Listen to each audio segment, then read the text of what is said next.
Labą dieną. Turėčiau jūsų atsiprašyti, nes pastoviai užmirštu arba neturiu laiko iš ryto ten šiek tiek pakalbėti, papasakot apie savo šios dienos planus ir kas vyksta iš ryto iki 12 valandos, nes vėl yra 12 valanda, aš dabar tik tai palapinę pakavau ir dar turbūt pavalgysiu prieš važiuojant ir pradėsiu savo kelionę. Šiandien nevalgiau ir kavos gėriau ir prausiaus, maudžiaus, montavo video, daug tokių darbų buvo ir dabar per patį šitą karštį reiks važiuoti, o karšta tai tikrai yra, toks grinai vasariškas oras ir, nežinau, kai važiuosi, tas vėjelis pučia, tai nesijaučia. Užmiršau, vos neužmiršau, dabar tik pamačiau, kad pasidžiauju savo kojines ant šitos tvoros ir jau žadėjau važiuoti, net nekalbėdamas, būčiau ir išvažiavęs. Tai likimas nusprendė priminti man. Tai važiuoju tenai iki to kempingo bariuko, tenai yra tokie fani stalai, tenai pavalgysiu ir važiuosiu. Galų gale pajudėjau iš savo kempingiuko, esu La Palme, toks miestelis yra. Ir tas miestelis yra šalia lagūnos. Lagūna irgi kažkaip vadinasi La Palme. Tai dabar važiuosim per šitą lagūną, po to bus dar kita lagūna, bus druskos ten tokios druskingi irgi, nežiūrai, ten lagūnos skaitosi. Tai pravažiuosime tokias įdomias vietas dabar irgi. Bus daug paukščių turbūt ir bus lygų kol kas važiuot. O po to jau bus ir didesni miesteliai šiandieną. Turbūt, kad privažiuosiu ir tokį didelį miestą.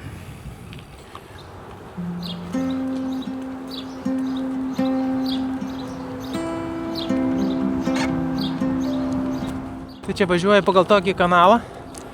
Šičia tai tiek uodų yra. Sunku ir kalbėti, nes į burną lenda visur. Mažiukas kanalas į kokį kanalą pavirto.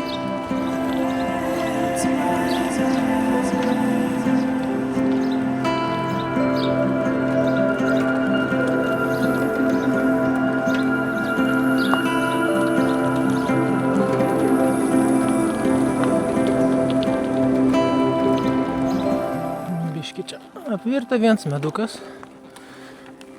Kažkaip mes, aš galvoju, pralysim. Tik pratilpau. Tik sustojau. Biškė sustojau pralyst. Pilna uodų ant mano kojų iš karto. Ar jiems tas saulės kremas traukia? Ar aš nesuprantu, nes kiti žmonės žiūri, sustojo, čia valgo jie. Gal, aišku, jie ten visokius prisipurškė, bet aš labai abejoju, kad prisipurškus tie uodai vis tiek nepuola. Vienas ar kitas vis tiek puola. Dabar visur čia vanduo. Čia vanduo. Ten yra Viduržemio jūra jau kažkur. Aišku, čia lagūna yra. Tokia didelė lagūna, bet vis tiek turiu susisiekimą su Viduržemio jūra. Traukinys važiuoja. Tenai yra padaryti traukiniams pravažiuoti. Tik tai tokia vietikė, bet ten už traukinio vėl yra lagūna kita. Tai čia yra padaryti tai toks pravažiavimas. Gerai čia atrodo. Labai daug vandens čia.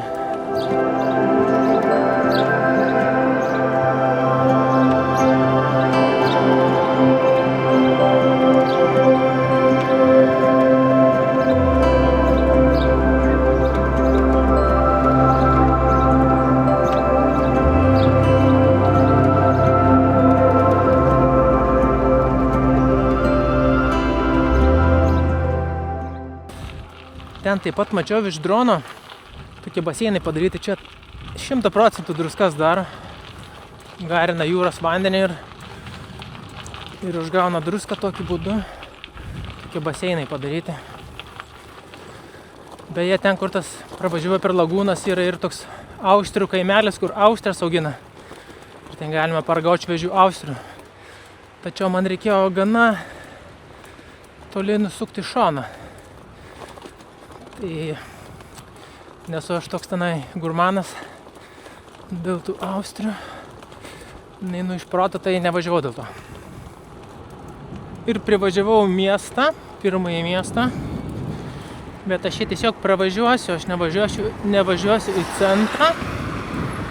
Aš jį kirsiu ir važiuosiu ten iki dar didesnio miesto.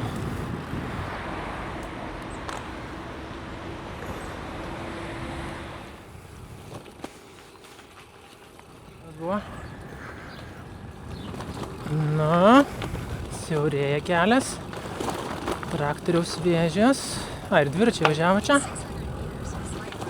Nu, bet kokie vaizdai. Kalnai ten priekį. Matosi. Bet kažkaip smagiai ir tokiais važinėjasi man. Aš nežinau. Kažkaip tas dviratis eina kiaurai per tokius visus žolės visokios, va. Biški minkštesnės padangos, biški išsileidė orą iš padangų, vos. Padangos 5 mm platumą, pakankamai tokios plačios ir važiuojasi gerai, atrodo. Tiesiog plauki atrodo per tokias vietas, bet jeigu yra gilesnė, aišku, dubėta jau papurta biški.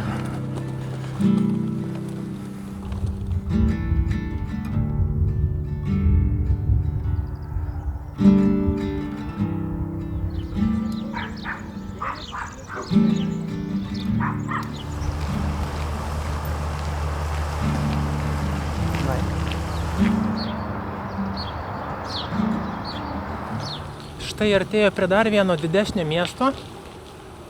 Béziers. Labai toks įdomus pavadinimas, nežinau, prancūziškai gal kitaip tarsi. Béziers rašosi. Ir šalia manęs yra, vat matote, kaip ir upė, bet čia yra kanalas.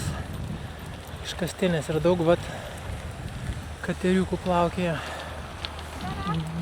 Daug laivelių čia plaukėja.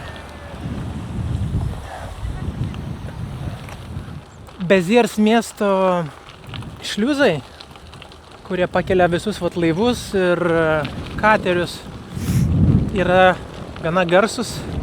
Jų yra 9 ir jie yra įtraukti netgi į UNESCO paveldo sąrašą. Šitie šliuzai padeda susisiekti, pavyzdžiui, Viduržemio jūrai su Atlanto vandenynu. Noriu pasakyti, kad keliaujant iš Viduržemio jūros per Béziers, pakylant su šliuzais į viršų, galima tęsti kelionę toliau su laiveliais, visokiom upėm ir ežeriukais ir visokiom, gal irgi kanalais kitais, ir netgi nuplaukti iki Atlanto vandenyno. Va, čia jau matosi šliuziukai. –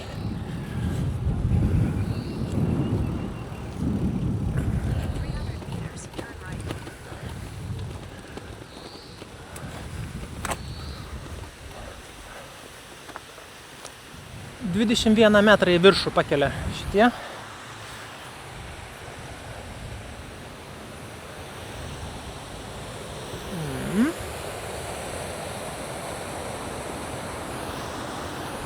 Vienas po kito iškart eina. Įdomu, kiek čia laiko užtrunka, kol vienas laivelis pasikelia.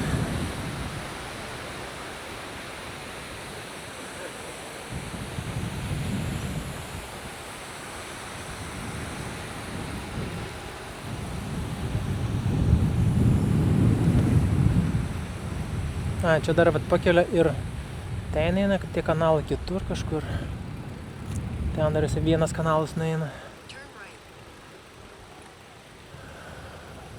Wow. Šičia. Gerai atrana. Čia vat viena barža atidaryta dabar. Laukia, kol įplauks kažkas.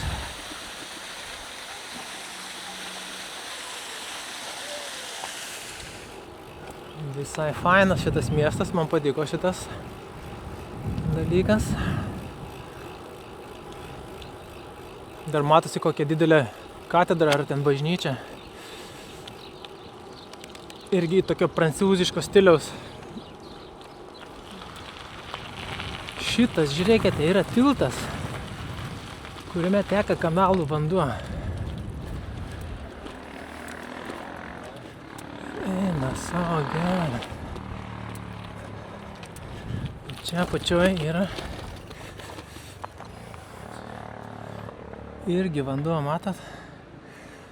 Čia eina upė, o čia aš esu ant tilto, kuriame yra kanalas, šitą kanalo vanduo.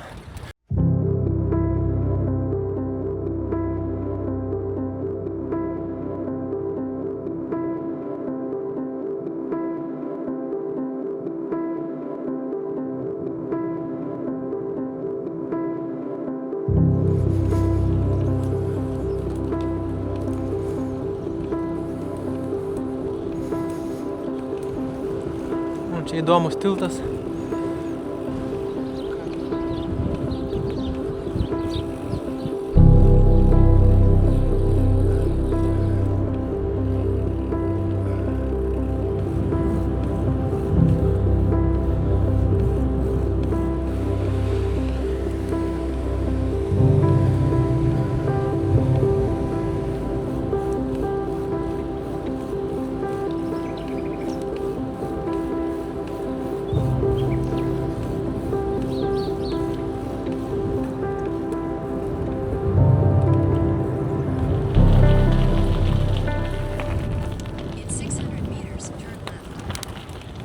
Nu, aš kaip visada, jau saulė nusileidus, paskutinis atvarau į kempingą ir žadinu tuos recepcionistus.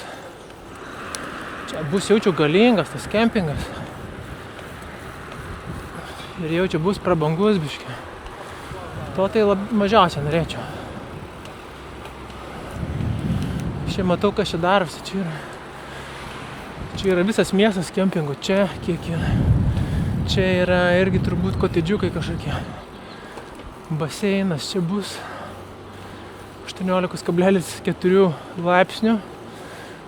Baseinas eina. Nu gerai. Imsim tokį, ką padarysi. Va. Kempingas dirba.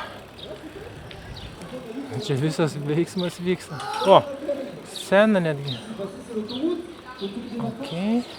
Nu va, aš taip ir galvoju, kad čia biškį kainuos, tai 30 eurų paprašė. Nu kaip paprašė, toks kainynas yra. Tai teks susimokėti, nes jau jeigu atvažiavau, jau beveik sutemus tenai, kur aš ten berasiu tą nakvynę. Tai dabar ieškom G53. Ir dar, svarbiausia, nedirbo receptionas, tai pasą paėmė. Sako, rytoj atsiimsiu.